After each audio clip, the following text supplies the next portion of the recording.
Hi friends, welcome to Praveen sir classes. మొదటిసారి మన YouTube ఛానల్ని చూస్తున్న ప్రతి ఒక్క అభ్యర్థి ఇప్పుడే మన ఛానల్ని సబ్స్క్రైబ్ చేయండి. ఈ వీడియో కనుక నచ్చినట్లయితే లైక్ చేయండి. మీ ఫ్రెండ్స్ అందరికీ పోటీ పరీక్షలకు ప్రిపేర్ అవుతున్న ప్రతి ఒక్క ఆస్పిరెంట్కి ఈ వీడియో లింక్ని షేర్ చేయండి.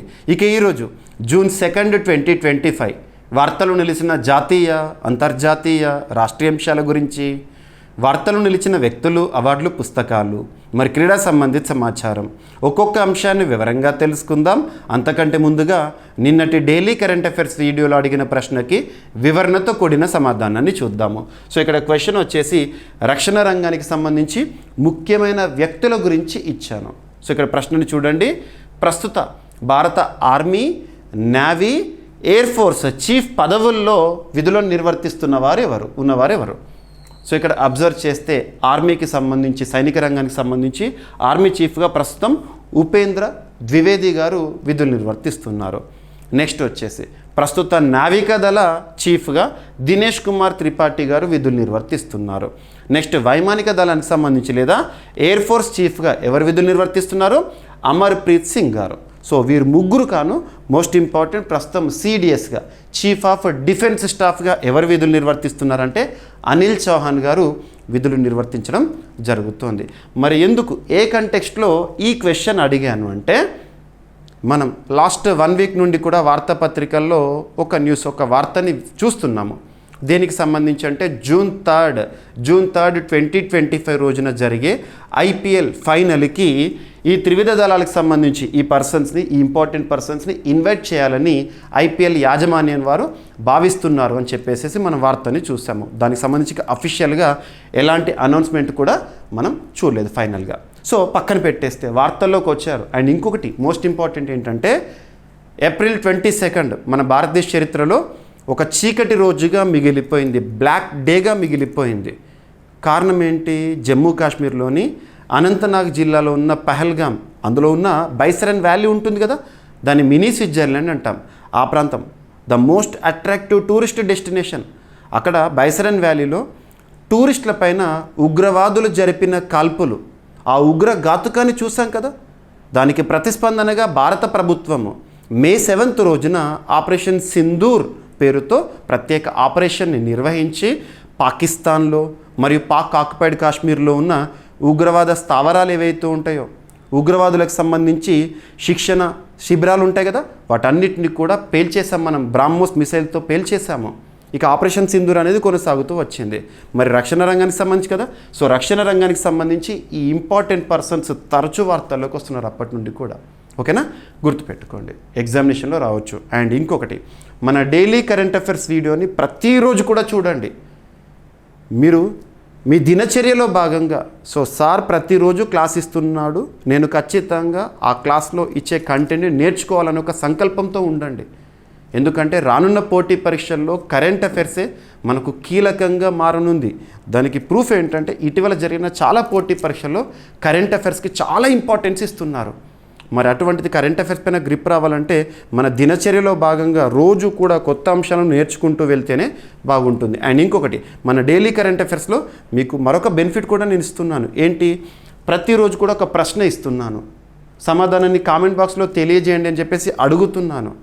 కారణం ఏంటంటే రానున్న పోటీ పరీక్షలను దృష్టిలో ఉంచుకొని ఏ పోటీ పరీక్ష అయినా, ఏ స్థాయి పోటీ పరీక్ష అయినా పలానా అంశాల నుండి తప్పనిసరిగా ప్రశ్నలు వస్తాయి అని వేటినైతే నేను భావిస్తున్నానో వాటినే ప్రశ్న రూపంలో ఇస్తున్నాను. నెక్స్ట్ డే ఇచ్చిన ప్రశ్నకి ఎక్స్ప్లెనేషన్ అనేది ఇస్తున్నాను. సో వినండి.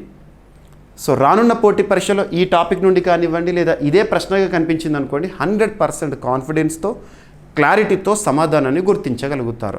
సో ప్రతిరోజు కూడా వందలాది మంది అభ్యర్థులు, మన వీడియోని చూస్తున్న అభ్యర్థులు సమాధానాన్ని ఇస్తున్నారు. బట్ నేను కోరుకుంటుంది ఏంటంటే మన వీడియోని ప్రతిరోజు కూడా వేలాది మంది అభ్యర్థులు చూస్తున్నారు. ప్రతి ఒక్కరి నుండి కూడా మీ సపోర్ట్ అండ్ ఎంకరేజ్మెంట్ లైక్ రూపంలో తెలియజేయండి. ఇస్తున్న ప్రశ్న, ఈరోజు ప్రశ్న వీడియో చివరిలో ఉంటుంది. ప్రశ్నకి సమాధానాన్ని కామెంట్ బాక్స్లో ఎంతవరకు తెలిస్తే అంతవరకు ఇవ్వండి, లేదంటే మీకు వీడియో పట్ల మీ ఫీడ్బ్యాక్ని ఇవ్వండి. ఓకేనా? అండ్ మరి ఎందుకు ఇన్నిసార్లు చెప్తున్నానంటే జస్ట్ మీకు ఇక్కడ శాంపుల్గా చూపిస్తాను.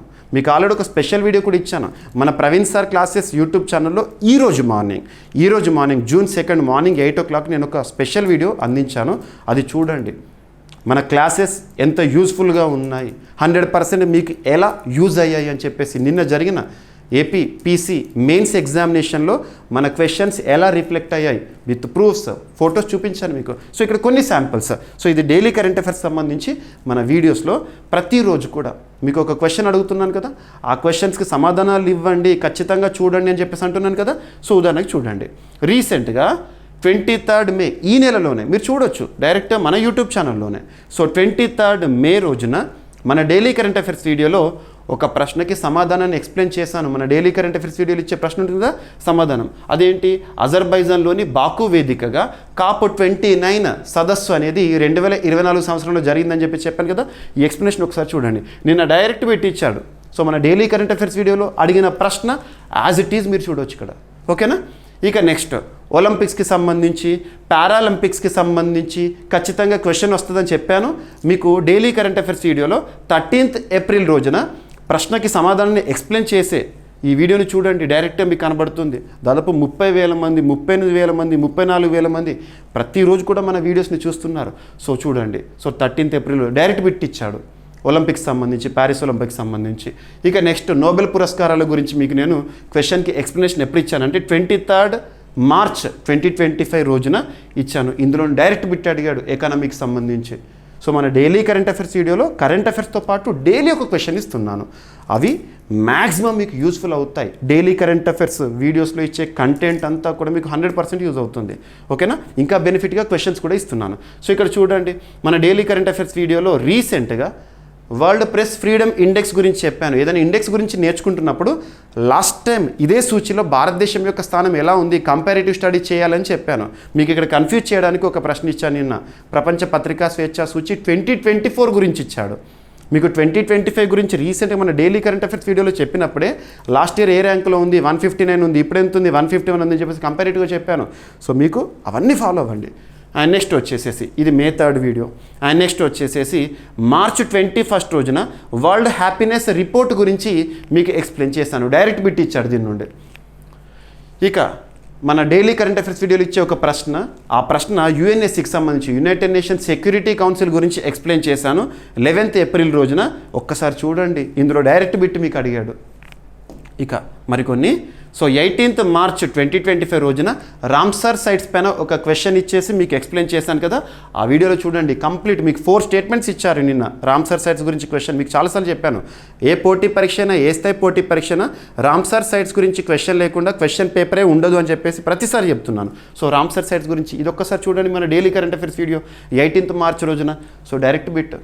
అండ్ నెక్స్ట్ వచ్చేసేసి ప్రతిసారి మీకు చెప్తున్నాను, మన గగన్యాన్ మిషన్లో భాగంగా వ్యోమగాముల పేర్లను మీకు ప్రతిసారి రివిజన్ చేస్తున్నాను. అందులో భాగంగా శుభాంశు శుక్లా పైన ప్రత్యేక శ్రద్ధను చూపండి. తన పైన క్వశ్చన్ వస్తుంది, తను ఇంటర్నేషనల్ స్పేస్ స్టేషన్కి వెళ్ళబోతున్నారు, యాక్సియోమ్ మిషన్ అని చెప్పేసి అవన్నీ చెప్పాను. So direct bit 15th April daily current affairs video చూడండి మన యూట్యూబ్ ఛానల్లో. అండ్ నెక్స్ట్ వచ్చేసేసి మన కరెంట్ అఫైర్స్ని ఏదో వార్తలో నిలిచిన అంశమని మాత్రమే చెప్పకుండా జనరల్ స్టడీస్కి లింక్ చేస్తూ చెప్పడం వల్ల మీకు ఎంత అడ్వాంటేజ్ ఉంటుందో చూడండి. రీసెంట్గా ఆంధ్రప్రదేశ్ సంబంధించి ఒక ఎంపీ పార్లమెంట్లో ఒక కమిటీకి సంబంధించి వార్తలు నిలిచారు. ఆ సందర్భంలో మీకు నేను 16th మే రోజున వీడియో చూడండి. పార్లమెంట్లో ప్రస్తుతం ఉన్న కొన్ని ఇంపార్టెంట్ కమిటీలు ఏవైతే ఉంటే ఆ కమిటీలకు సంబంధించి ఎక్స్ప్లెయిన్ చేస్తూ ఏ కమిటీలో ఎంతెంత మంది ఉంటారని చెప్పేసి చెప్పాను. డైరెక్ట్ ఇక్కడ ఇచ్చారు, అంచనాల కమిటీలో ఎంతమంది ఉంటారని చెప్పేసి. మీరు direct bit daily current affairs వీడియోని చూడడం ద్వారా మీకు కరెంట్ అఫైర్స్తో పాటు జనరల్ స్టడీస్ కూడా స్కోర్ అవుతుంది. సో ఇక్కడ మీకు కొన్ని శాంపుల్స్ ఈరోజు మార్నింగ్ ఇచ్చిన వీడియో ఒక్కసారి చూడండి. మీకు ప్రతి క్వశ్చన్ కూడా ఎలా కవర్ అయింది మీకు ఎక్స్ప్లెయిన్ చేశాను. ఏం చేయాలి, ఆస్పిరెంట్స్ ఏం చేయాలి, ఏం చేయకూడదు మీకు కాషన్ కూడా చెప్పాను. And CA 360 course. So CA 360 course మీకు సైంటిఫిక్ అప్రోచ్తో కరెంట్ అఫైర్స్ అందిస్తూనే ఉన్నాను. అందులో కరెంట్ అఫైర్స్ని సబ్జెక్ట్ వైజ్గా అప్డేట్ చేస్తూ ఇస్తున్నాను. మీకు 100% మీరు చూసారు నిన్న 2024 ఇయర్కి సంబంధించి. సో నిన్న క్వశ్చన్ పేపర్ మొత్తంలో కూడా 2024 కరెంట్ అఫైర్స్ ఎక్కువగా ఇచ్చారు. మీకు CA 360లో 100% మీకు యూజ్ అయిపోయింది. అండ్ ఇంకొకటి ఆస్పిరెంట్స్ కోసం బెనిఫిట్ కోసము మన జీవీకే స్టడీ సర్కిల్ యాప్ ఇప్పటివరకు ఇన్స్టాల్ చేసుకొని వారు ఎవరైనా ఉంటే ఈరోజే మన యాప్ని ఇన్స్టాల్ చేసుకోండి. యాప్ లింక్ని ఈ వీడియో కింద కామెంట్ బాక్స్లో పిన్ చేస్తాను. లింక్ క్లిక్ చేసి ఇన్స్టాల్ చేసుకోండి, లేదంటే ప్లే స్టోర్లో జీవీకే స్టడీ సర్కిల్ అని టైప్ చేసి యాప్ని ఇన్స్టాల్ చేసుకోండి. అందులో అన్ని కోర్సెస్ CA 360 కోర్స్ కానివ్వండి, మిషన్ 100 కానివ్వండి, ఇండియన్ పాలిటీ కోర్స్ కానివ్వండి, సో ప్రతి ఒక్క కోర్సు డైలీ CA కోర్స్ కానివ్వండి, టెస్ట్ సిరీస్ కానివ్వండి, ప్రతి ఒక్క కోర్స్ పైన కూడా భారీ ఆఫర్ అనేది అందుబాటులో ఉంది. సో రేపటితో ఆఫర్స్ అన్నీ కూడా ముగుస్తాయి, June 3తో ముగుస్తాయి. ఓకేనా? అండ్ ఇక్కడ అబ్జర్వ్ చేస్తే CA 360 2025 కోర్స్ సబ్స్క్రైబర్స్ కోసం నేను ఇస్తున్న బెనిఫిట్ ఏంటంటే 2024 కరెంట్ అఫైర్స్ యొక్క ఇంపార్టెన్స్ ఏంటో నిన్న మీకు అర్థమైంది. కాబట్టి 2024 కరెంట్ అఫైర్స్ మొత్తం CA 360 2024 మొత్తాన్ని కూడా 2025 కోర్స్ ఎవరైతే తీసుకుంటారో వారికి బెనిఫిట్గా ఇచ్చేస్తున్నాను. ఓకేనా? సో ఆఫర్ అనేది రేపటి వరకు అందుబాటులో ఉంటుంది. ప్రతి ఒక్కరు కూడా యాప్ ఇన్స్టాల్ చేసుకోండి. అండ్ ఈరోజు మార్నింగ్ మీకు రిలీజ్ చేసిన వీడియో ఏదైతే ఉంటుందో ఆ వీడియో చూడండి. ఎలా మనం క్వశ్చన్స్ కవర్ చేస్తాం, CA 360లో ఏ టైంలో చెప్పాను అవన్నీ కూడా మీకు చూపించాను. సో అది చూడండి. ఓకేనా? ఇక ఈరోజు టాపిక్స్లోకి వెళ్దాము. So first topic goods and services tax, వస్తు సేవల పన్ను. ప్రతి నెల కూడా ఫస్ట్ ఆర్ సెకండ్ డే రోజున మనము GST కలెక్షన్స్ గురించి డిస్కస్ చేస్తూ ఉంటాము. గడిచిన నెలలో GST వసూలు ఇంత మొత్తం అని చెప్పేసేసి. సో ఇక్కడ అబ్జర్వ్ చేస్తే ఫస్ట్ బేసిక్ చూడాలి, కాన్సెప్ట్ చూడాలి. GST ఎకానమీకి సంబంధించి ఎవ్రీ మంత్ కూడా మనం డిస్కస్ చేస్తాం. భారతదేశంలో GST goods and services tax అనేది ఏ రకమైన పన్ను అంటే ఇండైరెక్ట్ ట్యాక్స్, పరోక్ష పన్ను. ప్రత్యక్ష పన్ను, పరోక్ష పన్ను అంటారు. పరోక్ష పన్ను. మరి GSTని మన దేశంలో అమలు చేయడానికి దేశంలోనే అత్యున్నత చట్టమైన రాజ్యాంగాన్ని సవరించడం జరిగింది. ఏ రాజ్యాంగ సవరణ చట్టం అంటారు? 101వ రాజ్యాంగ సవరణ చట్టం ద్వారా GSTని మనం రాజ్యాంగంలో చూడడం జరుగుతుంది, రాజ్యాంగ రీత్యా అమలు చేయడం జరుగుతుంది. మరి 2016 ఈ అమెండ్మెంట్ అమల్లోకి వచ్చింది, మాత్రం GST అమల్లోకి వచ్చింది 2017 జూలై 1 నుంచి అమల్లోకి రావడం జరిగింది. గుర్తుపెట్టుకోండి. ఇక ఈ రాజ్యాంగ సవరణ రాజ్యాంగంలో చాలా మార్పులు తీసుకొచ్చింది. అందులో ఒకటి ఇంపార్టెంట్ ఆర్టికల్ 279A. సో ఇక్కడ చూడండి, క్యాపిటల్ లెటర్ ఉంది. క్యాపిటల్ లెటర్ ఉంది అంటే అర్థం ఏంటి? రాజ్యాంగం అమల్లోకి వచ్చినప్పుడు రాజ్యాంగంలో లేదు ఆ ఆర్టికల్, ప్రస్తుతం ఉంది అన్నట్టు. సో అలా ఆల్ఫాబెట్ ఆధారం కూడా మనం గుర్తించవచ్చు. మరి ఆర్టికల్ 279A అనేది రాజ్యాంగంలో ఏ రాజ్యాంగ సవరణ ద్వారా చేర్చారంటే ఈ రాజ్యాంగ సవరణ ద్వారా చేర్చారు. సో ఏం చెప్తుంది? GST కౌన్సిల్ గురించి చెప్తుంది. రాజ్యాంగబద్ధ సంస్థగా ఉంటుంది. GST కౌన్సిల్కి ఎక్స్ అఫిషియో చైర్పర్సన్గా మినిస్ట్రీ ఆఫ్ ఫైనాన్స్ వారు, ఆర్థిక వ్యవహారాల శాఖ మంత్రి గారు విధులు నిర్వర్తిస్తూ ఉంటారు. వీరే భారతదేశంలో GST స్లాబ్స్ని నిర్ణయిస్తారు. ప్రస్తుతం భారతదేశంలో GST స్లాబ్స్ ఎలా ఉన్నాయి? 0%, 5%, 12%, 18%, 28%. లగ్జరీ గూడ్స్, ఐటమ్స్, సర్వీసెస్ ఏవైతే ఉంటాయో ఎక్కువ పన్ను పరిధిలోకి వస్తాయి. నిత్యావసరాలు ఏవైతే ఉంటాయో, కనీస అవసరాలు ఏవైతే ఉంటాయో అవన్నీ కూడా తక్కువ పన్ను పరిధిలోకి వస్తాయి. సో వీరు నిర్ణయిస్తారు. ఓకేనా? ఇక GSTకి సంబంధించి ఇప్పటివరకు భారతదేశంలో GST అమల్లోకి వచ్చిన తర్వాత highest GST collections for single month. GST collections ఎంత వచ్చినాయని చెప్పేసి ఎవ్రీ మంత్ ఆధారంగా చూస్తాం మనం. ఉదాహరణకి ఇప్పుడు మనం జూన్లో ఉన్నాం కదా, అంటే గడిచిన మే నెలలో మే 1 నుండి 31 వరకు GST రూపంలో ప్రభుత్వానికి ఎంత ఆదాయం వచ్చింది, GST కలెక్షన్స్ ఎంత, ఆ ఫిగర్ని మనం చూస్తున్నాము. సో అలా ఇప్పటివరకు GST అమల్లోకి వచ్చిన తర్వాత highest GST collections for single మంత్గా ఈ ఆర్థిక సంవత్సరం మొదటి నెల. ఈ ఆర్థిక సంవత్సరం మొదటి నెల అంటే ఆర్థిక సంవత్సరం ఏ నెలతో ప్రారంభమవుతుంది? ఏప్రిల్ 1 నుండి ప్రారంభమవుతుంది, మార్చ్ 31 ముగుస్తుంది కదా. సో ఈ ఆర్థిక సంవత్సరం అంటే ఏంటి? 2025-26. 2025 ఏప్రిల్ మంత్ GST కలెక్షన్ రికార్డుతో ఉంది. Highest GST collections for the single month. GST అమల్లోకి వచ్చిన తర్వాత 2.37 lakh crores. మరి మే నెలలో కూడా, అంటే ఈ ఆర్థిక సంవత్సరంలో 2వ నెల కూడా 2 లక్షల కోట్ల రూపాయల వసూళ్లను మించింది అంట. So highest GST collections for single month అంటే ఏప్రిల్ 2025 2.37 lakh crores. సో తర్వాత వచ్చేసి ఈ నెల GST వసూలు కూడా 2 లక్షల కోట్ల రూపాయలు దాటినాయి అంట. అధికారిక గణాంకాలను ఆర్థిక శాఖ వారు విడుదల చేశారు.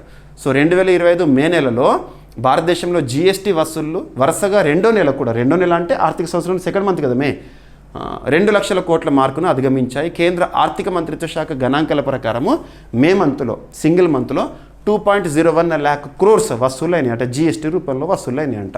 గుర్తుపెట్టుకోండి. ఓకేనా? ఇక GST కౌన్సిల్ ఏ ఆర్టికల్, ఇవన్నీ కూడా మీకు ఇచ్చే నేను PDF కోర్స్ ఉంటుంది కదా, చదవండి. రాయడం చాలా టైం టేకింగ్ అనుకుంటే వీడియో చూడండి, చూసిన తర్వాత నేను ఇస్తున్న పీడిఎఫ్ కోర్స్ ఏదైతే పీడిఎఫ్ కోర్స్ని చూడండి.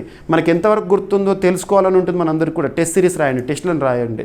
సో డైలీ సీఏ కోర్స్ పైన కూడా మీకు మ్యాక్సిమం ఆఫర్ అనేది అందుబాటులో ఉంది, యాప్లో చూడండి. శాంపుల్ పీడిఎఫ్స్ కూడా ఇచ్చాను. ఓకేనా? సో ఇది next valley of flowers. Valley of flowers అనేది రీసెంట్గా వార్తల్లోకి వచ్చింది. ఎక్కడ ఉంది అని అడుగుతారు. సో వ్యాలీ ఆఫ్ ఫ్లవర్స్ అనేది యునెస్కో గుర్తింపు పొందింది.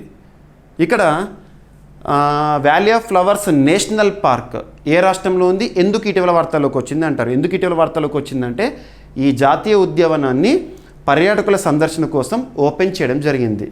ఆ విధంగా ఈరోజు మన వార్తాపత్రికలో చూస్తున్నాం. సో దీని యొక్క లొకేషన్ అనేది ఇంపార్టెంట్. ఉత్తరాఖండ్ రాష్ట్రము. సో మనం భారతదేశానికి ఉత్తర వైపున ఉన్న రాష్ట్రము ఉత్తరాఖండ్ రాష్ట్రం ఏదైతే ఉంటుందో, ఉత్తరాఖండ్ రాష్ట్రంలోని చమోలీ డిస్టిక్లో ఉన్న వ్యాలీ ఆఫ్ ఫ్లవర్స్, పేరు గుర్తుంచుకోండి, valley of flowers national park లేదంటే వ్యాలీ ఆఫ్ ఫ్లవర్స్ జాతీయ ఉద్యానవనం. ఇది యునెస్కో గుర్తింపు పొందింది. యునెస్కో దీన్ని ఎప్పుడు గుర్తించింది అంటే 2005లో. మనందరికీ తెలుసు UNESCO United Nations Educational Scientific Cultural Organization. ప్రపంచవ్యాప్తంగా కూడా సంస్కృతి వారసత్వానికి నిలువుటద్దంగా నిదర్శనంగా ఉండే ప్రాంతాలను కానివ్వండి, కట్టడాలను కానివ్వండి సంరక్షిస్తూ ఉంటుంది.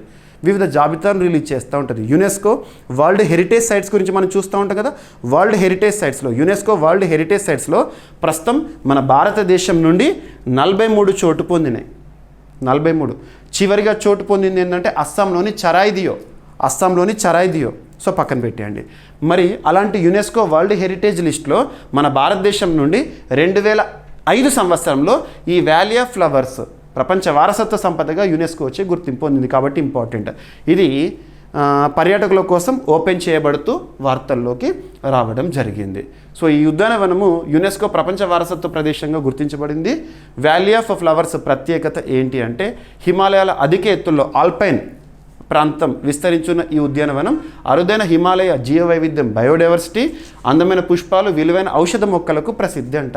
ప్రతి సంవత్సరం జూన్ నుండి సెప్టెంబర్ వరకు వేల సంఖ్యలో పుష్పాలు కనిపిస్తాయి. ఈ సమయంలో అక్కడికి పోతే మనం అద్భుతమైన అనుభూతిని కూడా పొందుతామంట. గుర్తుంచుకోండి. ఓకేనా? గుర్తుపెట్టుకోండి. యునెస్కో ఏ సంవత్సరంలో ఏర్పాటైంది? 1945 ఇయర్లో నవంబర్ 16 రోజున ఏర్పాటైంది. యునెస్కో యొక్క ప్రధాన కేంద్రం వచ్చేసేసి ప్యారిస్, ఫ్రాన్స్. గుర్తుపెట్టుకోండి. ఇక అంతర్జాతీయ లావెండర్ ఫెస్టివల్ అనేది రీసెంట్గా వార్తల్లోకి వచ్చింది. In the district of Doda district ఎక్కడ అంటే జమ్మూ కాశ్మీర్లో. ప్రస్తుతం జమ్మూ కాశ్మీర్ కేంద్రపాలిత ప్రాంతం కదా, అక్కడ ఈ లావెండర్ ఫెస్టివల్ని ప్రారంభించడం జరిగింది రీసెంట్గా. లాస్ట్ 2 డేస్ నుండి మనం వార్తలు చూస్తున్నాము. కేంద్ర మంత్రి జితేంద్ర సింగ్ గారు, మినిస్ట్రీ ఆఫ్ ఎస్ఎన్టీ, తరచు వార్తల్లోకి వస్తారు కదా, జితేంద్ర సింగ్ గారు ఈ ఫెస్టివల్కి సంబంధించి కార్యక్రమాలను ప్రారంభించారు. తను జమ్మూ కాశ్మీర్ సంబంధించిన వ్యక్తే. ఓకేనా? So lavender festival. So Jammu కాశ్మీర్లోని డోడా జిల్లా భద్రవాహులో third edition of lavender festival అనేది ప్రారంభమైంది. ఇటీవల లావెండర్ ఫెస్టివల్ వార్తల్లోకి వచ్చింది. ఏ రాష్ట్రం అంటారు? సో ఫెస్టివల్స్, జాతరలు, మేళాలు ఇవి అడుగుతారు. సో ఇటీవల గోర్సమ్ కోరా ఫెస్టివల్ న్యూస్లోకి వచ్చింది. ఎక్కడ? Arunachal Pradesh. North eastern festivals పైన ఎక్కువగా ఫోకస్ చేయండి, అడుగుతారు. ఓకేనా? సో జమ్మూ కాశ్మీర్లోని డోడా జిల్లా భద్రవాహులో థర్డ్ లావెండర్ ఫెస్టివల్ అనేది ప్రారంభమైంది.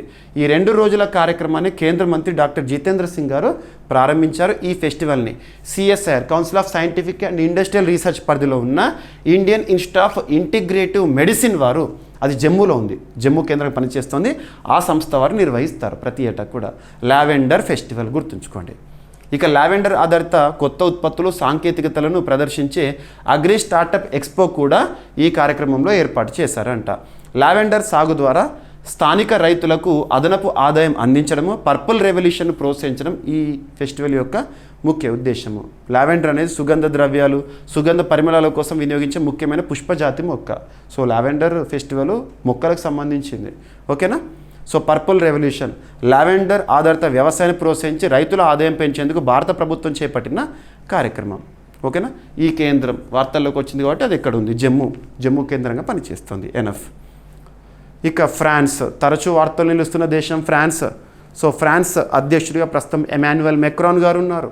ఫ్రాన్స్లో UPI సేవలను కూడా మనం ప్రారంభించడం జరిగింది. UPI సేవలు ఏ దేశాల్లో అమల్లో ఉన్నాయి అవి చూడండి, అడుగుతారు ఎగ్జామినేషన్. రీసెంట్గా UPSC సివిల్ సర్వీసెస్ ఎగ్జామినేషన్లో అడిగాడు. ఓకే, మనం కవర్ చేస్తున్నాం అటువంటి టాపిక్స్. సో ఇక్కడ అబ్జర్వ్ చేస్తే ఫ్రాన్స్లో బహిరంగ ధూమపానంపై నిషేధము. So no smoking in open areas, ఇంటి బయట కానివ్వండి బహిరంగ ప్రదేశాలు చేయకూడదంట. సో దానిపైన కీలక నిర్ణయం. అండ్ ఎవరైనా నిబంధనను కనుక ఉల్లంఘిస్తే వాళ్ళపైన భారీ జరిమానాను కూడా విధిస్తామని చెప్పేసి కట్టుదిట్టంగా అమలు చేయబోతోంది ఫ్రాన్స్. ఏ నెల నుండి అంటే జూలై 1 నుండి, కమింగ్ జూలై 1 నుండి అమలులోకి తీసుకొస్తామని చెప్పేసి దీనికి సంబంధించి గ్రౌండ్ వర్క్ చేశారు. అండ్ భారతదేశంలో కూడా కాట్పా యాక్ట్ అనేది ఉంటుంది 2003, cigarettes and other tobacco products act, COTPA act 2003. ఈ సిగరెట్ పొగాకు సంబంధిత అంశాలపైన కీలకమైన చట్టము. మనం రీసెంట్గా డిస్కస్ చేశాము May 31 world no tobacco day సందర్భంగా, గుర్తుంచుకోండి. ఇక జూలై 1, 2025 నుంచి ఫ్రాన్స్లో బహిరంగ ప్రదేశాల్లో ధూమపానం చేయడంపై ప్రభుత్వం కఠిన నిషేధాన్ని విధించింది. ఎవరన్నా బహిరంగ ప్రదేశాల్లో ముఖ్యంగా పిల్లలు ఉండే ప్రాంతాల్లో కానివ్వండి నిబంధనలు ఉల్లంఘించారనుకోండి వారిపైన భారీ జరిమానాను కూడా విధిస్తారంట. ఓకేనా, గుర్తుంచుకోండి. ఫ్రాన్స్లో ఏటా కనీసం 75,000 మంది పొగాకు సంబంధ వ్యాధులతో మరణిస్తున్నారంట. 2015 తర్వాత విడుదలైన 90% ఫ్రెంచ్ సినిమాల్లో పొగ తాగే సన్నివేశాలు ఉన్నట్లు గుర్తించారు. ఫ్రెంచ్ మూవీస్లో ఎక్కువగా ఈ స్మోకింగ్ సీన్స్ ఉంటాయంట. ఇటీవల ప్రభుత్వ చర్యల వల్ల వయోజన జనాభాలో పొగ తాగే వారి సంఖ్య ఫ్రాన్స్ చరిత్రలో తొలిసారిగా 25% కంటే తక్కువ పడిపోయింది ప్రభుత్వం చర్యల వల్ల.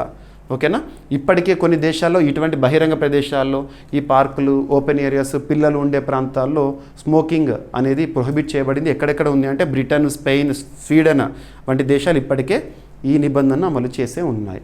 ఇవన్నీ యూరోప్ దేశాలు. ఇక ఫ్రాన్స్ రాజధాని వచ్చేసి ప్యారిస్, కరెన్సీ వచ్చేసి యూరో, అండ్ ఫ్రాన్స్ అధ్యక్షుడు వచ్చేసి ఎమాన్యుయల్ మేక్రాన్. సో మీకు ఏదైనా వార్తలు నిలిచిన దేశం గురించి డిస్కస్ చేసేటప్పుడు వరల్డ్ మ్యాప్ని చూపిస్తున్నాను ప్రతిసారి. ఇప్పటికీ మీకు ఫ్రాన్స్ గురించి చాలాసార్లు చూపించాను, సో చూడండి. ఎస్, సో నెక్స్ట్ టాపిక్ వచ్చేసి దక్షిణాసియా వృద్ధికి భారతే ప్రధాన చోదకం అంట. సో సౌత్ ఏషియా ప్రాంతంలో గ్రోత్ విషయంలో, ఆర్థిక వృద్ధి సాధించడం విషయంలో భారతే చోదకంగా లేదా ఇంజన్గా ఉండబోతోందని ఆర్థిక నిపుణులు అంచనా వేస్తున్నారు. WEF వరల్డ్ ఎకనామిక్ ఫోరం అంచనాలు, వరల్డ్ ఎకనామిక్ ఫోరం. ఇక్కడ అబ్జర్వ్ చేస్తే సౌత్ ఏషియా అంటే ఆసియా ఖండంలోని దక్షిణ ప్రాంతంలో ఉండే దేశాలు మీకు ఆల్రెడీ ఐడియా ఉండి ఉంటుంది. సో ఇక్కడ చూడండి, పాకిస్తాన్, భారత్, ఆఫ్ఘనిస్తాన్, మాల్దీవ్స్, శ్రీలంక, నేపాల్, బంగ్లాదేశ్, భూటాన్. ఈ దేశాలను మనం ఏమని పిలుస్తాము? సౌత్ ఏషియన్ కంట్రీస్ అంటాము. ఆసియా ఖండంలోని దక్షిణ వైపున ఉన్న దేశాలు. ఈ దేశాలన్నిటి కలిపి వృద్ధి ఉంటుంది కదా, ఆర్థిక వృద్ధి ఉంటుంది కదా, అందులో కీలక పాత్ర పోషించేది భారతదేశమని అంటారు. భారతదేశం అని ఎవరు చెప్తున్నారు? WEF అండ్ IMF వంటి సంస్థలు అంచనా వేస్తున్నారు. సో ఇక్కడ అబ్జర్వ్ చేస్తే ప్రపంచ ఆర్థిక వేదిక వరల్డ్ ఎకనామిక్ ఫోరం తాజా నివేదిక ప్రకారము దక్షిణాసియా ప్రాంత ఆర్థిక వ్యవస్థ వృద్ధికి ప్రధాన చోదకంగా, గ్రోత్ ఇంజన్గా భారత్ నిలుస్తుందని అంచనా వేస్తున్నారు. ఈ ఏడాది 2025 ఇయర్ అండ్ అలాగే నెక్స్ట్ ఇయర్ 2026లో కూడా దక్షిణాసియా ప్రాంతంలో బలమైన ఆర్థిక వృద్ధి నమోదయ్యే అవకాశాలు ఉన్నట్లు ప్రపంచ ఆర్థికవేత్తలు అభిప్రాయపడుతున్నారు. అంతర్జాతీయ ఆర్థిక వ్యవస్థపై అమెరికా వాణిజ్య విధానాల ప్రభావము దీర్ఘకాలికంగా ఉంటుందని నివేదిక చెప్పింది. ఇక ఈ నివేదికలో ముఖ్యాంశాలు ప్రపంచవ్యాప్తంగా కూడా ఆర్థిక వృద్ధి ఎలా ఉంటుందని అంచనా వేశారు. అందులో మనకు సౌత్ ప్రాంతంలో ఇంపార్టెంట్. సో ఇక్కడ మొత్తం చూస్తే ఉత్తర అమెరికా, నార్త్ అమెరికా కాంటినెంట్ ఉంటుంది కదా, ఉత్తర అమెరికా ప్రాంతంలో ఆర్థిక వృద్ధి బలహీనంగా ఉంటుందంట. ఆసియా పసిఫిక్ ప్రాంతంలో వృద్ధి పుంజుకునే అవకాశం ఉందని నివేదికలు చెప్తున్నారు. ఐరోపాలో, యూరప్ కాంటినెంట్లో ఆచితూచి ఉండే అవకాశం ఉంది వృద్ధి అని చెప్పేసి అంటున్నారు. ఇక చైనాలో వృద్ధి స్తబ్దంగా ఉంటుందని, 2025లో GDP వృద్ధి 5% మాత్రమే చైనా సాధించవచ్చు అని చెప్పేసి చెప్తున్నారు. ఇక భారత్, దక్షిణాసియా ఎలా కీరోలు. దక్షిణాసియా ప్రాంతంలో దాదాపు 33% మంది బలమైన వృద్ధి నమోదయ్యే అవకాశం ఉందని భావిస్తున్నారంట. భారత్ పాకిస్తాన్ ఉద్రిక్తత మనం చూస్తున్నాం. ముఖ్యంగా ఏప్రిల్ 22 తర్వాత పరిస్థితులు, రెండు దేశాల మధ్య కూడా యుద్ధ పరిస్థితులు కనబడుతున్నాయి. ఇటువంటి పరిస్థితులు కానివ్వండి, ద్రవ్యోల్బణ పరిస్థితులు కానివ్వండి. ద్రవ్యోల్బణం అంటే ఏంటి? Too much money chasing two few goods. ఉదాహరణకి పెన్ను ఉంది, 10 ఏళ్ల కింద 10 రూపాయలు, ఇప్పుడు ఇదే పెన్ను 100 రూపాయలు అనుకోండి. పెన్నుకు విలువ పెరుగుతోంది. ఈ పెన్నును కొనడానికి డబ్బులు ఉంటాయి కదా, ఆ డబ్బుల విలువ పడిపోతుంది. దీన్ని ద్రవ్యోల్బణ పరిస్థితులు అంటాము, ఇన్ఫ్లేషన్ అంటాము. ఇటువంటివి ఇక్కడ సవాలుగా మారొచ్చని WEF అంచనా వేస్తుంది. ఇక అంతర్జాతీయ ద్రవ్యనిధి కూడా, ఇంటర్నేషనల్ మానిటరీ ఫండ్ తరచు వార్తల్లోకి వస్తుంది. IMFలో మనకి 2024 అక్టోబర్ మంత్లో 191st, ప్రస్తుతం IMFలో 191 సభ్య దేశాలనే కదా, IMFలో 191st మెంబర్ కంట్రీగా లీస్ట్ 10 స్థానం పొందింది. IMF హెడ్ క్వార్టర్ వచ్చేసి వాషింగ్టన్ DC. ఓకేనా. ఇక WEF హెడ్ క్వార్టర్ వచ్చేసి స్విట్జర్లాండ్. IMF 2025 సంవత్సరం, ఈ సంవత్సరంలో భారతదేశం యొక్క వృద్ధి రేటు 6.2% ఉంటుందంటుంది. నెక్స్ట్ ఇయర్ 6.3% ఉంటుందని అంచనా వేస్తుంది. ఇక రంగాల వారీగా ఇచ్చారు. రక్షణ వ్యయం, ప్రభుత్వ రుణాలు. ప్రపంచవ్యాప్తంగా వివిధ దేశాలు రక్షణ రంగానికి ఖర్చు పెంచుతుండడం వల్ల ప్రభుత్వ రుణాలు పెరిగే అవకాశం ఉందని 86% మంది అభిప్రాయపడుతున్నారు. దీనివల్ల భవిష్యత్తులో ఆర్థిక వ్యవస్థలపై అదనపు ఒత్తిడి ఏర్పడొచ్చని ఆందోళనను వ్యక్తం చేస్తున్నారు. సో కృత్రిమ మీద ప్రభావం ప్రస్తుతం ప్రపంచాన్ని నడిపిస్తుంది కృత్రిమ మీద, అది కూడా కీ రోల్ ప్లే చేయబోతుందంట. అంతర్జాతీయ అనిశ్చితులు కనుక చూస్తే 82% పీపుల్, ఆర్థికవేత్తలు అంతర్జాతీయ స్థాయిలో అనిశ్చితలు మరింత పెరిగే అవకాశం ఉందంట. ప్రస్తుతము చాలా దేశాలకు కూడా అంతర్గతంగా పరిస్థితులు కానివ్వండి, దేశాలకు మధ్య యుద్ధ పరిస్థితులు కానివ్వండి, ఇంకా మరింత పెరిగే అవకాశం ఉందని 82% ఎకనామిస్టులు భావిస్తున్నారు. 56% వచ్చే ఏడాది అంటే 2026 ఆర్థిక పరిస్థితులు కొంత మెరుగుపడే అవకాశం ఉందని ఆశాభావాన్ని వ్యక్తం చేస్తున్నారు. ఇక వరల్డ్ ఎకనామిక్ ఫోరం స్థాపించబడింది 1971 ఇయర్లో. ప్రధాన కార్యాలయం వచ్చేసి జెనీవా, స్విట్జర్లాండ్. సో అదనపు సమాచారం మీకు జీకే పాయింట్స్ పైన ఫోకస్ చేయండి. నేను ఇస్తున్నాను ఇక్కడ. జనరల్ స్టడీస్ సంబంధించి అయితే జనరల్ స్టడీస్ పాయింట్స్ ఇస్తున్నాను, ప్రతి ఒక్కరు కూడా చూడండి. ఓకేనా. IMF 1944 ఇయర్లో ఏర్పాటైంది. వాషింగ్టన్ DC కేంద్రంగా పనిచేస్తుంది. ఇక దక్షిణాసియా దేశాలు ఏమేమి ఉంటాయి? భారత్, పాకిస్తాన్, బంగ్లాదేశ్, నేపాల్, భూటాన్, శ్రీలంక, మాల్దీవ్స్, ఆఫ్ఘనిస్తాన్. ఎన్ఎఫ్. ఇక ఐక్యరాజ్య సమితి 1945 అక్టోబర్ 24న ఏర్పాటైన ఐక్యరాజ్య సమితి, యునైటెడ్ నేషన్స్ ఆర్గనైజేషన్. ఇటీవల ఖర్చు ఎక్కువ అవుతున్న పరిస్థితుల్లో వాళ్ళ బడ్జెట్ కన్సిడర్ చేసుకుంటూ సిబ్బందిని లేదా ఉద్యోగులను తగ్గించుకోవడానికి కీలక నిర్ణయం తీసుకోవడం అనేది వార్తల్లోకి వచ్చింది. సో నిధుల కొరత వల్ల వాళ్ళకు కావాల్సిన రీసోర్సెస్ తక్కువగా ఉండడం వల్ల 20% సిబ్బందిని తగ్గించుకుంటుందంట ఐక్యరాజ్య సమితి. ఐక్యరాజ్య సమితికి ప్రస్తుతం జనరల్ సెక్రటరీగా ఎవరున్నారు? Antonio Guterres. సో నిధుల సమస్యల కారణంగా ప్రపంచవ్యాప్తంగా ఉన్న తన 60కి పైగా కార్యాలయాలు, ఏజెన్సీల్లో 20% వరకు సిబ్బందిని తగ్గించుకోవాలని ఐక్యరాజ్య సమితి నిర్ణయించుకుంది. సిబ్బంది తగ్గింపు ప్రతిపాదనలను జూన్ 13, 2025 లోపు సమర్పించాలని ఆదేశాలు కూడా జారీ చేసిందంట ఐక్యరాజ్య సమితి. ఈ నిర్ణయంతో సుమారు 2800 పోస్టులు తగ్గే అవకాశం ఉంది అని ఐక్యరాజ్య సమితి ప్రతినిధి గారు చెప్తున్నారు. ప్రస్తుతం ఐక్యరాజ్య సమితి సాధన బడ్జెట్ $3.72 బిలియన్ ఉంది. ఈ బడ్జెట్ను 15 to 20% మేర తగ్గించాలని UN సెక్రటరీ, ఐక్యరాజ్య సమితి జనరల్ సెక్రటరీ యాంటోనియో గ్యుటెరస్ గారు నిర్ణయించారు. సో ఎగ్జామ్లో అడుగుతారు, ఇటీవల ఖర్చుల పరిస్థితుల్లో లేదంటే నిధుల కొరతతో ఏ అంతర్జాతీయ సంస్థ ఆ సంస్థకు సంబంధించి సిబ్బందిని తగ్గించుకోవాలని ప్రయత్నం చేస్తున్నట్టుగా వార్తల్లోకి వచ్చిందని అడుగుతారు. ఓకేనా.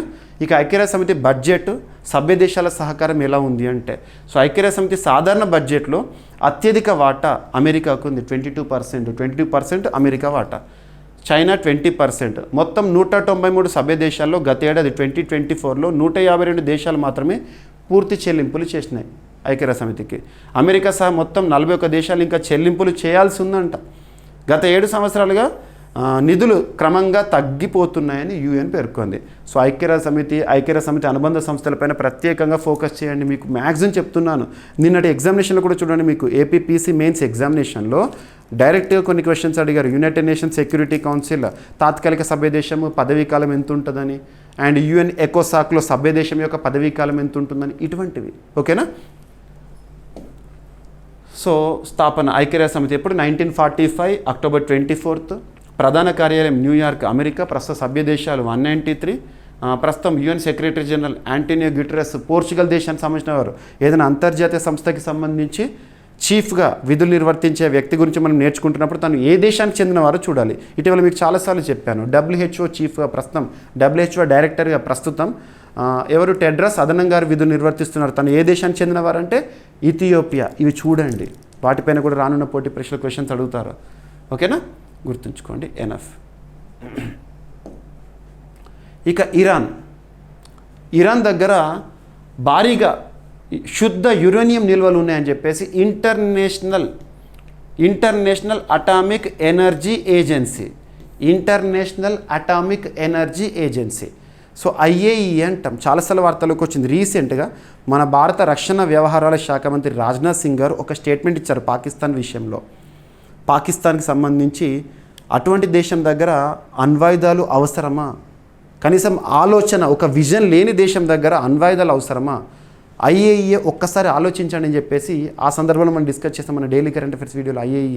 ఐఏఈఏ వియన్నా ఆస్ట్రియా కేంద్రంగా పనిచేస్తుంది. ప్రపంచవ్యాప్తంగా కూడా న్యూక్లియర్ ఎనర్జీ లేదా అణుశక్తిని సేఫ్ పర్పస్లో యూజ్ చేయడానికి సపోర్ట్ చేస్తుంది, అంతే తప్పితే బాంబులుగా యూజ్ చేయకూడదని చెప్తుంది. సో అంతర్జాతీయ అణు ఇంధన సంస్థ ఇంటర్నేషనల్ అటామిక్ ఎనర్జీ ఏజెన్సీ నివేదిక ప్రకారం ఇరాన్ తన వద్ద ఉన్న శుద్ధి చేసిన యురేనియం నిల్వలను గణనీయంగా పెంచుకుంటుందంట. మే 17, 2025 నాటికి ఇరాన్ వద్ద 60% శుద్ధి చేసిన యురేనియం నిల్వలు దాదాపు 408.6 కిలోలు ఉన్నాయంట. సో చాలా డేంజరస్. గత ఫిబ్రవరిలో ఉన్న నిల్వలు 274.8 కేజెస్తో పోలిస్తే కేవలం 4 నెలల్లోనే 133.8 కేజెస్ పెంచుకుందంట. అణ్వస్త్రాల తయారీకి అవసరమైన యురేనియం శుద్ధత స్థాయి 90%. ప్రస్తుత వేగంతో చూస్తే ఇరాన్ త్వరలో ఈ స్థాయికి చేరుకోవచ్చని ఐఏఈఏ హెచ్చరించింది. అణ్వాయుధాలు లేని దేశాల్లో ఇంత భారీ స్థాయిలో శుద్ధ యురేనియం కలిగిన దేశం ఇరానే అని ఐఏఈఏ చీఫ్ రీసెంట్గా చెప్పడం జరిగింది. ఓకేనా, ఈ అంశంపై దర్యాప్తుకు ఇరాన్ పూర్తిగా సహకరించాలని ఐఏఈఏ డిమాండ్ చేసింది. గుర్తుంచుకోండి, అణుబాంబులు ఉదాహరణకు తీసుకుంటే మన భారతదేశము అణుశక్తి కలిగిన దేశము, అణ్వాయుధాలు కలిగిన దేశము. పాకిస్తాన్ కూడా అణ్వాయుధాలు కలిగిన దేశమే. కానీ పాకిస్తాన్కి భారతదేశానికి ఉన్న తేడా ఏంటంటే మనం ఒక విజన్ కోసం, ఒక ఆలోచనతో పనిచేస్తున్నాం, మన భవిష్యత్తు కోసం ఆలోచిస్తాం.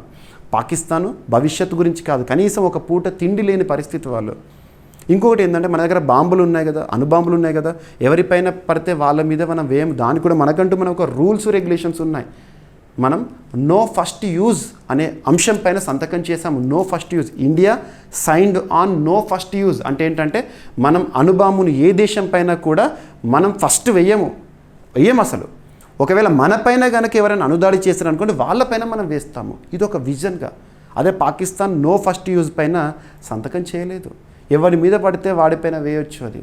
అందుకే వాడితో జాగ్రత్త ఉండాలి. పిచ్చోడి చేతిలో రాయి ఉన్నట్టే అది. కాబట్టి వాళ్ళ దగ్గర ఆ అణ్వాయుధాల విషయంలో ఐఏఈఏ కూడా నిర్ణయం తీసుకోవాలి. ఓకేనా, ఇక ఇది ఎక్స్ట్రా ఇన్ఫర్మేషన్ సరిపోతుంది. సో ఇరాన్ వద్ద భారీగా శుద్ధ యురేనియం నిల్వలు ఉన్నాయని చెప్పేసి ఐఏఈఏ వ్యక్తం చేసింది. So international atomic energy agency 1957 ఇయర్లో ఏర్పాటైంది. ప్రధాన కేంద్రం వచ్చేసి వియన్నా ఆస్ట్రియా కేంద్రం పనిచేస్తుంది. ప్రస్తుత డైరెక్టర్ జనరల్ రఫేల్ మ్యారియానో గ్రోసీ. ఇక ఇరాన్ రాజధాని టెహ్రాన్, కొత్త రాజధాని మ్యాక్రాన్ని డెవలప్ చేసుకుంటున్నారు వాళ్ళు. ఇంకా ఇబ్రహీం రైసీ చీఫ్గా ఉన్నారు. అండ్ నెక్స్ట్ వచ్చేసి సుప్రీం లీడర్ వచ్చేసి అయతుల్లా అలీ ఖమేనీ. సరిపోతుంది. ఓకేనా, శుద్ధ యురేనియం అంటే అణు ఇంధనం లేదా అణ్వాయుధాల తయారీకి ఉపయోగించే ముఖ్య పదార్థము. సాధారణంగా అణ్వాయుధాల తయారీకి 90% వరకు శుద్ధత అవసరం యురేనియం విషయంలో. ఇరాన్ ప్రస్తుతం 60% వరకు శుద్ధత కలిగిన యురేనియాన్ని కలిగి ఉంది. అతి త్వరలో 90%ని వాళ్ళు రీచ్ అవుతారు. ఇక బంగ్లాదేశ్, మన చుట్టుపక్కల దేశాల పరిస్థితి చూడండి ఎలా ఉన్నాయి. పాకిస్తాన్ పరిస్థితి చూడండి, కనీసము ఎవరు కూడా 3 పూటల కడుపు నిండా అన్నం తినలేని పరిస్థితి వాళ్ళది. శ్రీలంక గతంలో చూసాం, ఆర్థిక సంక్షోభం, ఇన్ఫ్లేషన్.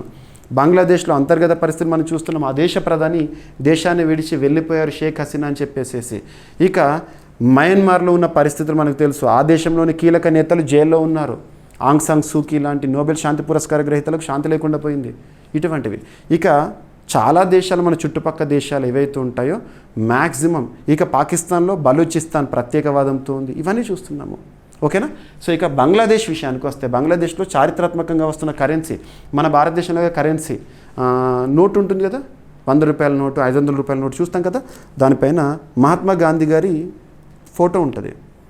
సేమ్ అక్కడే కదా బంగ్లాదేశ్లో అలాంటిదే ముజిబిర్ చిత్రం ఉంటుంది. ముజిబిర్ వాళ్ళ జాతిపిత అతను. సో ఇప్పుడు ప్రస్తుతం బంగ్లాదేశ్లో ఉన్న తాత్కాలిక ప్రభుత్వం ఏం చేసిందంటే, సో తన ఫోటోని తొలగించింది. ఎటువంటి ఫోటోలు ఉండదు, వ్యక్తుల ఫోటోలు ఉండదు అని చెప్పేసి కీలక నిర్ణయం. యాక్చువల్గా తీసుకున్న నిర్ణయం ఏంటంటే వీళ్ళకు వ్యతిరేకంగా షేక్ హసీనాకి సంబంధించి తన తండ్రి బంగ్లాదేశ్ తాత్కాలిక ప్రభుత్వం దేశంలోని కరెన్సీ నోట్లపై ఉన్న మాజీ ప్రధాని షేక్ ముజిబుర్ రహమాన్ చిత్రాన్ని, బంగ్లా జాతిపిత చిత్రాన్ని తొలగించింది. జూన్ 1, 2025 నుంచి కొత్త డిజైన్ సిరీస్తో కూడిన నోట్లను విడుదల చేసింది. కొత్తగా విడుదలైన నోట్లపై మానవ చిత్రాలు ఇకపై ఉండవని ఆ ప్రభుత్వం తెలిపింది. ముజిబుర్ రెహమాన్ స్థానంలో హిందూ, బౌద్ధ దేవాలయాలు, ప్రకృతి దృశ్యాలు, చారిత్రక ప్రదేశాల చిత్రాలను ముద్రిస్తున్నారంట. ప్రసిద్ధ చిత్రకారుడు జైనుల్ అబెదీన్ రూపొందించిన కళాఖండాలను కూడా కొత్త నోట్లపైన ఉపయోగిస్తారంట. గుర్తుంచుకోండి. ఇక బంగ్లాదేశ్ రాజధాని వచ్చేసి ఢాకా, కరెన్సీ వచ్చేసి టాకా. గుర్తుంచుకోండి. ఇక మన చుట్టుపక్కల దేశాలు, ఇక్కడ కరెన్సీ గురించి చూస్తున్నాం కదా, మన చుట్టుపక్కల దేశాలు ఏవైతే ఉంటాయో, పాకిస్తాన్ కరెన్సీ రూపాయి, నేపాల్ రూపాయి, Bhutan ngultrum, Sri Lanka rupee, Bangladesh taka, China yuan, Myanmar cat, భారతదేశం రూపాయి. ఓకేనా. ఇక షేక్ ముజిబుర్ రహమాన్ బంగ్లా జాతిపితగా ప్రసిద్ధుడు. బంగ్లాదేశ్ తొలి ప్రధాని, చరిత్రలో 1972 నుండి 75 వరకు ఉన్నారు. బంగ్లాదేశ్కి స్వాతంత్రం 1971, స్వాతంత్ర పోరాటం 1972 చూస్తున్నాం కదా మనం. ఓకేనా. ఇక స్థూలకాయ నిరోధక ఔషధం సెమాగ్లూటైడ్ విక్రయాలపై ఢిల్లీ హైకోర్టు ఆంక్షలు. సో ఇక్కడ మల్టీనేషనల్ కంపెనీ విషయంలో ఒక కేసుని ఫైల్ చేసింది. ఏ కేసు, ఏ సంస్థ, ఎవరిపైన? రెడ్డిస్ ల్యాబ్. సో స్థూలకాయ అంటే ఒబెసిటీ నిరోధక ఔషధం. సో ఒబెసిటీ నిరోధక ఔషధం సెమాగ్లూటైడ్ ఇటీవల వార్తలు నిచ్చింది. సెమాగ్లూటైడ్ అది దేనికి సంబంధించింది అంటారు? ఒబెసిటీకి సంబంధించి. భారతదేశంలో విక్రయించడంపై ఢిల్లీ హైకోర్టు ఆంక్షలు విధించింది. భారతదేశంలో విక్రయించడం విషయంలో ఈ మేరకు doctor Reddy's laboratories and one source speciality ఫార్మాలకు ఢిల్లీ హైకోర్టు మధ్యంతర ఉత్తర్వులను జారీ చేసింది. భారత్లో వాటి విక్రయాలపై ఆంక్షలు. ఈ పిటిషన్ను బహుళజాతి ఫార్మా కంపెనీ నోవో నార్డిక్ దాఖలు చేసింది. సెమాగ్లూటైడ్ అనే ఔషధాన్ని వెగోవి బ్రాండ్ పేరుతో నోవో నార్డిక్స్ ప్రపంచవ్యాప్తంగా విక్రయిస్తుంది. ప్రస్తుతం ఈ ఔషధాన్ని భారత్లో విడుదల చేయడానికి నోవో నార్డిక్స్ సన్నద్ధతం అవుతోంది. ఈ పరిస్థితిలో వీళ్ళు విక్రయిస్తున్న దానిపైన ఆంక్షలు విధించారు. ఓకేనా. తన పేటెంట్ హక్కులు, మనకు మేధో సంపత్తి హక్కులు అంటాం కదా, సో ఆ వైలేషన్ జరుగుతుందని చెప్పేసి ఈ సంస్థ కేసు వేసింది. ఎస్. సో శరీర బరువు తగ్గించేందుకు ఉపయోగించే ఆధునిక ఔషధం అంట సెమాగ్లూటైడ్. దీన్ని డయాబెటీస్ చికిత్సలో కూడా ఉపయోగిస్తారు. ఎస్. ఇక నోవో నార్డిక్స్ అనే సంస్థ ఎంఎన్సీ కంపెనీ డెన్మార్క్ దేశానికి చెందింది. ఎస్. ఇక భారత గనులు, నిర్మాణ సామగ్రి రంగం వృద్ధి అంచనాల గురించి కొన్ని గణాంకాలు చూడాలి. 2030 సంవత్సరం నాటికి దేశీయ గనులు, నిర్మాణ సామగ్రి రంగము వార్షికంగా 19% వృద్ధి రేటుతో $45 బిలియన్ అంటే 3,85,000 crore రూపీస్ చేరే అవకాశం ఉందని తాజా నివేదిక అంచనా వేసింది. ప్రస్తుతం 2025లో ఈ రంగం పరిమాణం వచ్చేసి $16 బిలియన్ ఉందంట. ఈ నివేదికను భారత పరిశ్రమల సమాఖ్య, కన్ఫెడరేషన్ ఆఫ్ ఇండియన్ ఇండస్ట్రీస్, ఇవి చూడండి. సో ఎగ్జామినేషన్ పాయింట్ ఆఫ్ నిన్ను అడిగారు, ఫిక్కీ చైర్పర్సన్ ఎవరు అని చెప్పేసి అటువంటివి అడుగుతారు. కొన్ని మనము అనుకుంటాము ఇది ఈ టాపిక్ ఇంపార్టెంటా కాదా అని చెప్పేసి, ప్రతి ఒక్కటి కూడా ఇంపార్టెంట్. నేను పేపర్ ప్రూఫ్ చేసింది. మనం అవన్నీ కూడా టాపిక్స్ ఎలా డిస్కస్ చేసామో ఒకసారి మీకు ఈరోజు మార్నింగ్ స్పెషల్ వీడియో రిలీజ్ చేసింది, ఒకసారి వీడియో చూడండి, మీకు అర్థమవుతుంది. ఓకేనా. సో ఈ సంస్థ సంయుక్తంగా రూపొందించినాయి. భారతదేశం ప్రస్తుతం ప్రపంచంలోని 6 ప్రధాన ఆర్థిక వ్యవస్థలలో అత్యంత వేగంగా అభివృద్ధి చెందుతున్న మార్కెట్ ఇది. ఎంసీఏ గనులు, నిర్మాణ సామగ్రికి సంబంధించి అమెరికా, జర్మనీ, జపాన్ వంటి దేశాలను భారత్ ఇప్పటికే అధిగమించింది ఈ రంగంలో. ప్రపంచ స్థాయిలో గనులు, నిర్మాణ రంగంకు ఉన్న మార్కెట్ విలువ $18 lakh crore. ఇది ప్రపంచ జీడిపిలో 16% వాటాను కలిగి ఉందంట. భారత జీడిపిలో ఈ రంగం ఎంసీఈ సెక్టర్ వచ్చేసి 22% వాటా కలిగి ఉంది. ఈ రంగం 7 కోట్ల మందికి పైగా ప్రత్యక్ష, పరోక్ష ఉపాధిని కల్పిస్తోంది. 2020 నుంచి 2025 వరకు ఈ రంగం 12% వార్షిక వృద్ధిని సాధించిందంట. 2030 నాటికి ఈ రంగం ద్వారా భారత ఆర్థిక వ్యవస్థకు $100 బిలియన్ మేర సహకారం అందే అవకాశం ఉంది. ఇక కన్ఫెడరేషన్ ఆఫ్ ఇండియన్ ఇండస్ట్రీ 1895లో స్థాపించబడింది. ప్రధాన కార్యాలయం వచ్చేసి న్యూఢిల్లీ. ఇక కీర్నీ అనే సంస్థ షికాగో, అమెరికాకు చెందిన సంస్థ. ఇక గనులు, నిర్మాణ సామగ్రి రంగం వచ్చేసేసి నిర్మాణ మౌలిక వసతులు, గనుల త్రవ్వకాల కోసం అవసరమైన భారీ యంత్రాలు, పరికరాలు తయారు చేసే రంగం ఇది. ఇక మన ఆంధ్రప్రదేశ్ రాష్ట్రానికి సంబంధించిన కొన్ని వర్ధమాన అంశాలను చూద్దాము. రాష్ట్రంలో మరో పైలట్ శిక్షణ కేంద్రం ఆంధ్రప్రదేశ్ రాష్ట్రంలో. సో కర్నూలులో పైలట్ శిక్షణ కేంద్రం ఏర్పాటుకు ప్రత్యేకమైన, సో ఇక్కడ చూస్తే ఆంధ్రప్రదేశ్లో 2వ పైలట్ శిక్షణ కేంద్రం, సెకండ్ వన్ అందుబాటులోకి రానుంది. కర్నూలు విమానాశ్రయంలో మరో ఫ్లయింగ్ ట్రైనింగ్ ఆర్గనైజేషన్ పైలట్లకు శిక్షణ ఇచ్చే కేంద్రము ఏర్పాటుకు ప్రభుత్వం అనుమతి ఇచ్చింది. ఈ విమానాశ్రయంలో ఇప్పటికే ఓరియంట్ ఫ్లయింగ్ స్కూల్ ఒక పైలట్ శిక్షణ కేంద్రాన్ని నిర్వహిస్తుంది. ఇది ఫస్ట్ది, ఇప్పుడు సెకండ్ది ఏర్పాటు అవబోతుంది కర్నూలులో. అదే విమానాశ్రయంలో ఖాళీ స్థలంలో రెండో శిక్షణ కేంద్రాన్ని ఏర్పాటు చేస్తారంట, గుర్తుంచుకోండి. ఈ శిక్షణ కేంద్రం ఏర్పాటుకు గుత్తేదారును Andhra Pradesh airports development corporation limited వారు ఎంపిక చేయనున్నారు. ఎంపికైన సంస్థతో 20 సంవత్సరాల ఒప్పందం కుదుర్చుకుంటుంది. అంటే పైలట్లకు ట్రైనింగ్ ఇవ్వడం విషయంలో ఒప్పందం కుదుర్చుకుంటుంది. ఆ తర్వాత అవసరమైతే మరో 10 ఏళ్ల పాటు ఆ ఒప్పందాన్ని పొడిగించే అవకాశం కూడా ఉంటుంది, గుర్తుంచుకోండి. ఓకేనా. కర్నూలు విమానాశ్రయం ఓర్వకల్ విమానాశ్రయం అంటాము, ఉడాన్లో భాగంగా ఏర్పాటైంది. ఉడే దేశ్ కా ఆమ్ నాగరిక్, భారతదేశంలో రీజనల్ కనెక్టివిటీ స్కీమ్ ఎయిర్పోర్ట్స్ని ఏర్పాటు చేయాలి భారతదేశ వ్యాప్తంగా కూడా, అందులో భాగంగా. ఓకేనా. సో ప్రాంతీయ కనెక్టివిటీకి సంబంధించి ఇక ఆంధ్రప్రదేశ్ మరియు తెలంగాణ ప్రభుత్వాలతో వియత్నాం దేశానికి సంబంధించి విన్ గ్రూప్ చర్చలు ప్రారంభించింది వారి యొక్క కంపెనీని విస్తరించడానికి. ఆల్రెడీ తూత్తుకుడిలో వాళ్ళు ఏర్పాటు చేయడం అనేది చూస్తున్నాము. సో దాన్ని విస్తరించేందుకు ఏ రంగానికి సంబంధించి చూడాలి. సో భారతదేశంలో తమ కార్యకలాపాల విస్తరణ కోసం వియత్నాం, ఏదైనా కంపెనీ న్యూస్లోకి వచ్చింది, ఏదైనా సంస్థ న్యూస్లోకి వచ్చిందంటే ఏ దేశం చూడాలి. వియత్నాంకు చెందిన విన్ గ్రూప్ ఆంధ్రప్రదేశ్ తెలంగాణ రాష్ట్ర ప్రభుత్వాలతో చర్చలు జరుపుతోంది.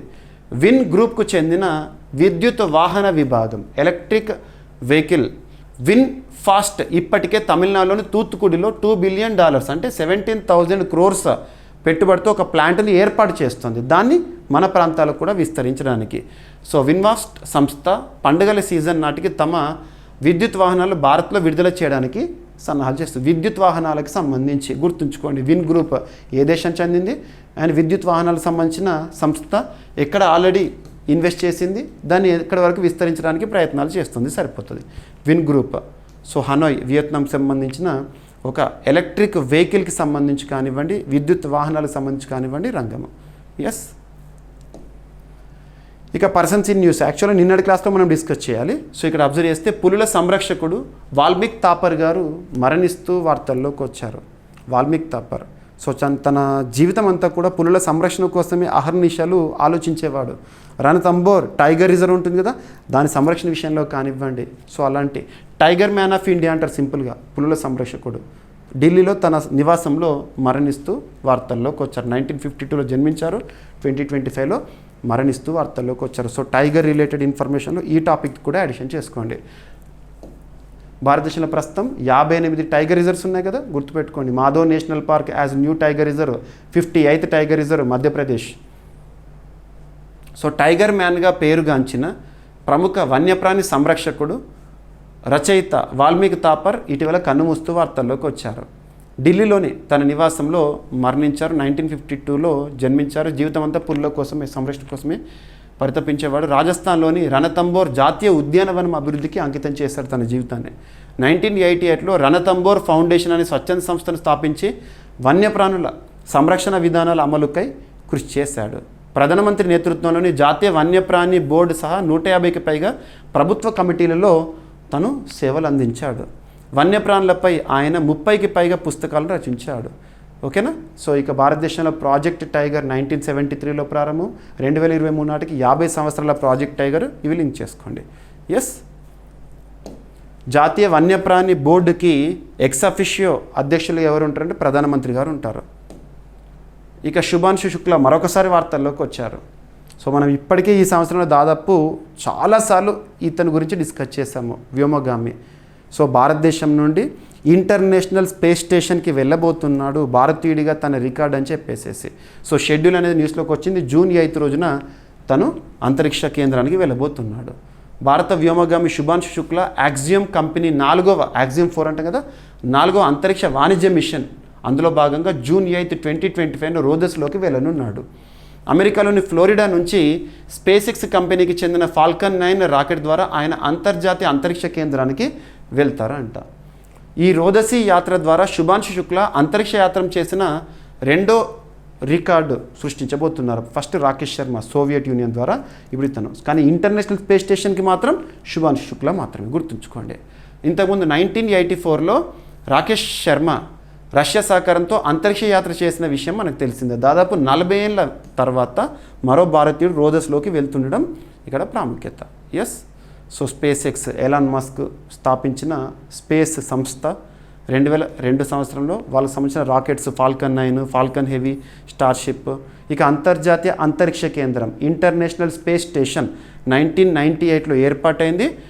పలు అంతర్జాతీయ అంతరిక్ష సంస్థలు కలిసి దీన్ని ఏర్పాటు చేశారు. ఎవరెవరంటే నాసా అమెరికాకి సంబంధించిన అంతరిక్ష కేంద్రం, అంతరిక్ష పరిశోధన చేసే సంస్థ, యూరోపియన్ స్పేస్ ఏజెన్సీ, అండ్ రష్యాకి సంబంధించి అంతరిక్ష పరిశోధన చేసే సంస్థ రాస్కాస్మోస్, జాక్సా జపాన్కి సంబంధించి అంతరిక్ష పరిశోధన చేసే సంస్థ, అండ్ కెనడా స్పేస్ ఏజెన్సీ. ఈ 5 గుర్తుంచుకోండి. వీరు ఇంటర్నేషనల్ స్పేస్ స్టేషన్ని నిర్మించారు. ఓకేనా. ఇక నాసా ఫుల్ ఫామ్ ఏంటి అని లాస్ట్ ఇయర్ TSL PRB ఎగ్జామినేషన్లో అడిగారు. అప్పుడు national aeronautics and space administration 1958లో ఏర్పాటైంది. వాషింగ్టన్ DC కేంద్రంగా ఉంది. అమెరికాకి సంబంధించి అంతరిక్ష పరిశోధనలు చేస్తున్న సంస్థ. ఇక భారతదేశం విషయానికి వస్తే ఇస్రో 1969లో ఏర్పాటైంది. బెంగళూరు కేంద్రంగా ఉంది. ప్రస్తుతం చీఫ్గా వి నారాయణన్ గారు ఉన్నారు. ఓకేనా. ఇక వార్తల్లో నిలిచిన ఒక వ్యక్తి క్రీడలకు సంబంధించి. సో స్పానిష్ గ్రాండ్ ప్రీ, ఇటీవల స్పెయిన్ దేశంలో జరిగిన Spanish grand pre, formula 1 racing అంటాం కదా, స్పీడ్ కార్ రేసింగ్ ఈవెంట్ విజేతగా ఆస్కార్ పియాస్త్రీ నిలిచాడు. ఆస్కార్ పియాస్త్రీ నిన్నటి రోజున జరిగింది event. Spanish grand pre formula 1 రేసును ఆస్ట్రేలియాకు చెందిన మెక్లారెన్ డ్రైవర్, ఆస్ట్రేలియా దేశానికి చెందిన వారు ఇతను, మెక్లారెన్ కంపెనీకి సంబంధించిన driver, sponsored company. So Oscar Piastri విజేతగా నిలిచారు. ఓకేనా, గుర్తుంచుకోండి. ఫార్ములా 1 అంతర్జాతీయ స్థాయి అత్యుత్తమ మోటార్ రేసింగ్ ఛాంపియన్షిప్. ఓకేనా. ఫెడరేషన్ ఇంటర్నేషనల్ ది ఆటోమొబైల్ అనే సంస్థ ఈ ఫార్ములా 1 రేసులను నిర్వహిస్తుంది. అంతర్జాతీయ క్రీడ, స్పీడ్ కార్ రేసింగ్ ఉంటాయి కదా, సో అలా. ప్రధాన కార్యాలయం వచ్చేసి ఈ FIA, federation international the automobile అనే సంస్థ ప్యారిస్, ఫ్రాన్స్ కేంద్రంగా పనిచేస్తుంది. ఇక ఈరోజు ప్రశ్న. సో ప్రతి ఒక్కరి సమాధానాన్ని ఇవ్వండి కామెంట్ బాక్స్లో, మీకు ఎంతవరకు తెలిస్తే అంతవరకు. ఇటీవల తరచూ వార్తలు నిలుస్తున్న పర్షియన్ గల్ఫ్. సో పర్షియన్ గల్ఫ్ను ఆనుకొని ఉన్న దేశాలు ఎన్ని, అవేవి? సో పర్షియన్ గల్ఫ్ లేదా అరేబియన్ గల్ఫ్ అని చెప్పేసి మనం చూస్తున్నాం కదా, ఇది పేరు మార్పు సంబంధిత అంశంతో కూడా వార్తల్లోకి వచ్చింది. పర్షియన్ గల్ఫ్ని ఆనుకొని ఎన్ని దేశాలు ఉన్నాయి, ఆ దేశాల పేర్లు ఏంటి? సో ప్రశ్నకి మీకు ఎన్ని తెలిస్తే అంతవరకు సమాధానం ఇవ్వండి. మన డైలీ కరెంట్ అఫైర్స్ వీడియోలో ఈ టాపిక్ని ఆల్రెడీ డిస్కస్ చేసాము రీసెంట్గా, డొనాల్డ్ ట్రంప్ తీసుకున్న నిర్ణయాల్లో భాగంగా. ఇక ఈరోజు టాపిక్స్ని క్విక్ రివిజన్ చేస్తే, GST collections for the month of May, record వసూలు 2 లక్షల కోట్ల రూపాయలు దాటినాయి. వ్యాలీ ఆఫ్ ఫ్లవర్స్, ఉత్తరాఖండ్ రాష్ట్రంలోని జాతీయ ఉద్యానవనం. సో వ్యాలీ ఆఫ్ ఫ్లవర్స్ పర్యాటకుల సందర్శన కోసం ప్రారంభమైంది. అండ్ అంతర్జాతీయ లావెండర్ ఫెస్టివల్ అనేది దోడా, జమ్మూ కాశ్మీర్లో ప్రారంభము. And France imposes smoking ban in open areas, బహిరంగ ప్రదేశాల్లో. అండ్ దక్షిణాసియా వృద్ధికి, ఆర్థిక వృద్ధికి భారతే ప్రధాన చోదకం అని చెప్పేసి, నిధుల కొరతతో 20% సిబ్బందిని తగ్గించనున్న ఐక్యరాజ్య సమితి. ఇరాన్ వద్ద భారీగా పెరిగిన శుద్ధ యురేనియం నిల్వలు. అండ్ బంగ్లాదేశ్ కరెన్సీపై ముజ్బిర్ చిత్రం తొలగింపు అని చెప్పేసి. అండ్ స్థూలకాయ నిరోధక ఔషధం సెమాగ్లూటైడ్ విక్రయాలపై ఢిల్లీ కోర్టు ఆంక్షలు. అండ్ భారత గనులు నిర్మాణ సామగ్రి రంగం వృద్ధి అంచనాలు ఏ విధంగా ఉన్నాయని చెప్పేసి CII అంచనాలు. అండ్ ఆంధ్రప్రదేశ్ రాష్ట్రంలో మరో పైలట్ శిక్షణ కేంద్రం కర్నూలులో, ఆల్రెడీ ఎగ్జిస్టింగ్ ఏంటి, కొత్తది ఏంటి. అండ్ ఆంధ్ర తెలంగాణ ప్రభుత్వాలతో వియత్నాం విన్ గ్రూప్ చర్చలు జరుపుతోంది వారి యొక్క ఎలక్ట్రిక్ వెహికల్ మ్యానుఫ్యాక్చరింగ్ అనేది విస్తరించడానికి. అండ్ పులుల సంరక్షకుడు వాల్మీకి తాపర్ కన్నుమూస్తూ న్యూస్లోకి వచ్చాడు. అండ్ శుభాంశు శుక్ల అంతరిక్ష యాత్ర జూన్ 8న జరగబోతోంది 2025లో. అండ్ స్పానిష్ గ్రాండ్ ప్రీ విజేతగా ఆస్కార్ పియాస్త్రీ గారు న్యూస్లోకి వచ్చారు. సో క్వశ్చన్, ఈరోజు క్వశ్చన్ ఆఫ్ ద డే, ఇటీవల తరచూ వార్తలు నిలుస్తున్న పర్షియన్ గల్ఫ్ లేదా అరేబియన్ గల్ఫ్ని ఆనుకొని ఉన్న దేశాలు ఎన్ని, సంఖ్య, ఆ దేశాలు ఏంటి? సమాధానం ఇవ్వండి. సో ప్రతి ఒక్కరు కూడా వీడియోని లైక్ చేయండి, మీ సపోర్ట్ ఎంకరేజ్మెంట్ ఇవ్వండి. మరింత ఉత్సాహంతో మీకు సమాచారాన్ని అందిస్తూనే ఉంటాను. సో మీ ఫ్రెండ్స్ అందరికీ ఈ వీడియో లింక్ని షేర్ చేయండి. ఏమైనా మిస్లేనియస్ టాపిక్స్ ఉన్నాయనుకోండి, నో నీడ్ టు వర్రీ, రేపటి క్లాస్లో జోడించి మళ్ళీ డిస్కస్ చేద్దాం. రేపు కలుద్దాం. Thank you.